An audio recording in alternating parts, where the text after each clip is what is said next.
Y es un hombre que en su vida sufrió un golpe terrible décadas atrás, algo de lo que hablaremos en instantes, pero primero, rapidito, me voy a Cuba. Hoy temprano pude conversar en Éxito 107 con la figura de la oposición, que es Marta Beatriz Roque, además ferviente católica, para hablar de este impacto. Lo más importante de este cambio es las expectativas que se puedan tener de que su función dentro de la iglesia sea una función pastoral y no una función política. El cardenal Ortega habla bastante de insatisfacción como arzobispo, y bueno, él pierde su condición de cardenal, pero como arzobispo de La Habana deja bastante insatisfacción. Es una persona que no era muy popular dentro del pueblo y mucho menos dentro de los católicos. Él se ha vinculado mucho con la política y eso pues le ha restado popularidad. Y te puedo decir que de forma general es una gente bastante impopular dentro de la población. Me acompaña Antonio Díaz Sánchez, hombre de la célebre causa de los 75, un hombre que quedó en libertad por lo que fueron las negociaciones entre el régimen y precisamente la mediación de la Iglesia Católica. Gracias por estar con nosotros. Un gusto, Pedro. Un gusto tenerlo por aquí. Y me acompaña el señor Froilán Domínguez, que es analista de temas religiosos, que fue sacerdote y que conoce mucho de la vida de Monseñor García. Gracias por estar aquí. Hablaba precisamente de un golpe terrible. Él es un hombre que perdió a su padre por la dictadura. O sea, su padre estaba preso cuando él era un adolescente y un joven, y su padre murió en prisión.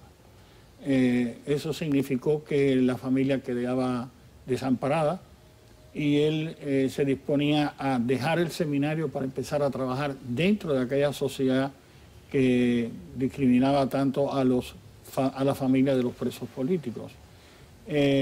Sin embargo, en aquel momento obispo de Camagüey y el clero de Camagüey no lo permitió, y entonces ellos de su propio peculio hicieron posible el sustento de la familia de Juanito, de tal manera que no tuviera que dejar el seminario. ¿Cómo define al nuevo arzobispo?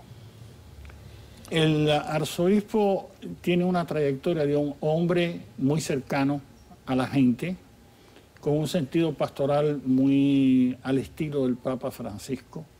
Es un hombre misionero, estuvo de misionero de la diócesis de Camagüey durante mucho tiempo.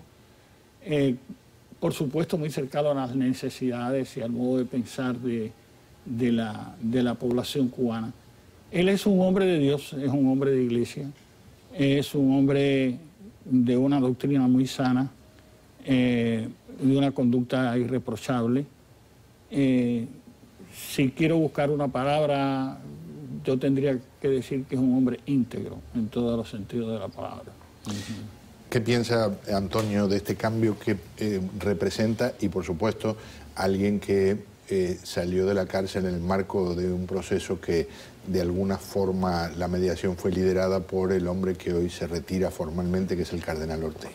Mira, Pedro, para mí este cambio responde en gran medida a la conclusión que nos ha dejado el Partido Comunista en su Congreso. Y es que, desde mi óptica, la Iglesia también quizás tenía esperanza en que a partir del Congreso del Partido Comunista hubiera al menos una apertura, donde la Iglesia también tuviera un espacio, como es los colegios, en el tema educacional, los colegios, etcétera. Y el mensaje que hemos recibido del Congreso, repito, un portazo y además una lógica de chantaje de que mientras estén vivos no hay posibilidad de cambio. Y por lo que vemos, parece que la Iglesia se da cuenta que necesita colocar un hombre con otra visión y con más juventud y más posibilidades futuras para cuando ese momento de cambio que han anunciado los Castro, que será después de ellos, lógica a la cual yo no me sumo ni acepto porque considero como chantaje, pues la Iglesia considera que tiene que tener un hombre con cierta experiencia en el terreno ya para ese momento. ¿Coincide, discrepa? Juanito, o sea, el arzobispo de Juan es una imagen nueva, es una cosa distinta. Su enfoque va a ser diferente porque quizás mucho de lo que el cardenal hizo en relación con la comunicación con el gobierno cubano o de lo que fuera, y muchos de los intentos de obtener una conducta más razonable y más adecuada a la experiencia religiosa, ya eso está iniciado. Él no va a contradecir eso, pero él tampoco se va a fijar solo en eso. Él es un hombre pastoral, es un hombre cercano a la gente. Él va a hacer que la iglesia de la arquidiócesis de La Habana sea una iglesia misionera al estilo de lo que él es y al estilo de lo que el Papa Francisco quiere de un sacerdote obispo en este momento, que sea misionero y que sea cercano a la gente. Juanito no tiene los gestos que es capaz de hacer el Papa Francisco, porque ese no es su estilo. Él es un hombre modesto, él es un hombre que sabe llegar a la gente y quedarse en ese plano personal sin hacer ninguna manifestación de autoridad o de conveniencia o lo que fuera. Es un hombre en el cual se puede confiar, y la gente de Camagüey han confiado siempre en él, y estoy seguro que la gente de la arquidiócesis de La Habana lo van a recibir con mucho cariño, en la seguridad de que tienen al frente de la diócesis un pastor.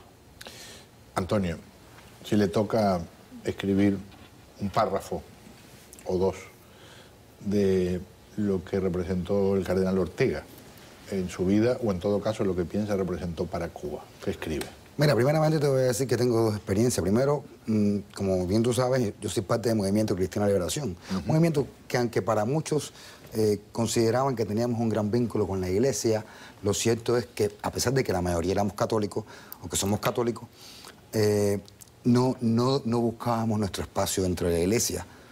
Pero sí recibíamos constantemente, y eso es un testimonio imborrable en mi mente, la solidaridad de párrocos, de monjas, gente que sin una mirada política, sino que te veían como el perseguido, como el débil, como la persona que quiere dar su sacrificio y aportar a la sociedad. Esas personas te brindaban a partir de esa óptica su solidaridad. Sin embargo, en ese momento de mi vida también tenemos que decir que nunca la recibimos del cardenal. O sea, aunque muchos piensen que el Movimiento Cristiano de Liberación durante muchos años tuvo el apoyo del cardenal, jamás tuvimos el apoyo del cardenal. Tengo experiencias bien difíciles que dicen todo lo contrario. Te puedo asegurar que... ¿Por ejemplo? Por ejemplo, que el cardenal nunca toleró que un laico fuera miembro del Movimiento Cristiano de Liberación y además tuviera una responsabilidad en la iglesia. Eso te puedo asegurar, sin mencionar nombres, por respeto a las personas, pero te puedo asegurar que eso nunca lo aceptó ni lo toleró. Posteriormente vino el proceso de prisión, y tengo que decir que tuvimos los presos políticos de la primavera de Cuba y la familia en un momento donde nadie quería, dentro de la sociedad cubana, ni saber de nosotros.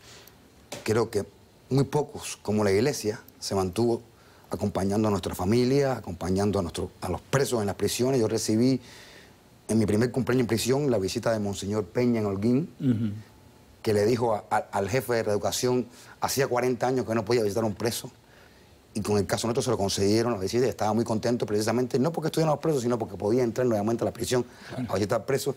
Y tuvimos el acompañamiento de Mestrín en Ciudad Ávila, en La Habana, de muchísimos párrocos.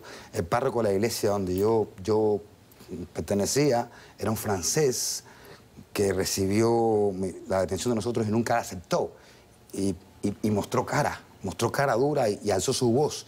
Y eso le costó que al poco tiempo de estar preso fue enviado a Baracoa, y usted sabe lo que significa Baracoa para los sacerdotes, y después se tuvo que ir a Francia. Entonces, nadie como la iglesia, y como los párrocos, y como las monjas, estuvieron cerca de nosotros. Finalmente, el proceso de destierro donde participó el cardenal, y ahí tengo mi opinión, porque considero que el cardenal participó en el proceso, pero fue parte en el proceso no voluntaria, sino concertada y acordada con el gobierno cubano. Si tú recuerdas la muerte de Zapata en febrero, el gobierno consideró que ya nosotros no deberíamos estar en las prisiones, porque consideraba que el objetivo por el cual fuimos a prisión, que valga la salvedad, te digo, que fue para silenciar, para quitar de la palestra pública el proyecto Varela y colocarnos a nosotros, y que esa solidaridad que tenía el proyecto Varela se moviera hacia nosotros.